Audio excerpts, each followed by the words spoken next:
What's up, folks? 7 days. We are just 7 days away from the trip to end all trips. Just kidding. It might be, but seriously, it really is 7 days away until this India trip. I couldn't be more excited about it, and this right here is a sequel to the last video that I posted. I'm gonna link it up here.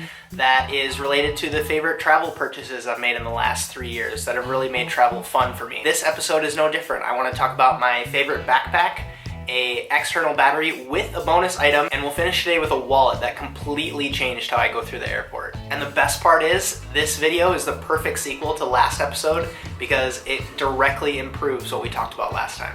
First up, the Peak Design Everyday Backpack. I'm rocking the 20-liter model, and there's enough videos on YouTube explaining kind of the finer points of this backpack, but what I want to cover is how I use it and why I like it so much. Full disclaimer, I backed this project on Kickstarter when it went live last fall, and I've been using Peak Design stuff for a while now. I've got their capture clip here on the backpack, and this product is no different from them. It's fucking amazing. So organization is key when you're away from home because you basically got everything that you're working with on you. This bag's got 3 removable dividers that can kind of expand and contract and customize your backpack any way that you want it depending on what you're carrying, and that's one of the reasons why I use it even when I'm at home. I personally shoot with mirrorless cameras, so I have enough space to load up the bottom of the bag with all my camera gear and then still have enough space up top to make sure that I can pack all my other essentials for the day. Flip the bag around and you've got this super sweet luggage pass-through that I use with the suitcase that we talked about in the last episode. Full circle. When it's on my back, it's relatively comfortable. I don't really have any annoyances with the strap. What I really like about it is these little loops that it's got that allow me to kind of swing the bag around while I'm wearing it to access anything that I have inside. So changing lenses. It's also water resistant, so there's no stress or any annoying bag covers you have to put on if precipitation happens. And I also really love the unobtrusive laptop sleeve where you just slide it in and everything's super snug and protected. Also, big ups to the designers for making sure that this bag stands up when you set it down,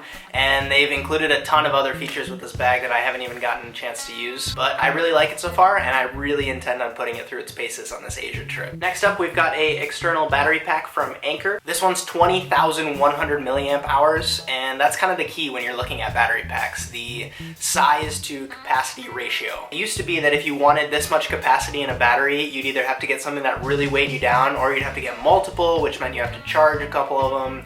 But the tech is so good that these days that you can get one of these and you can charge your devices multiple times over. Remember that bonus piece I was talking about? I use this battery pack with retractable USB cables.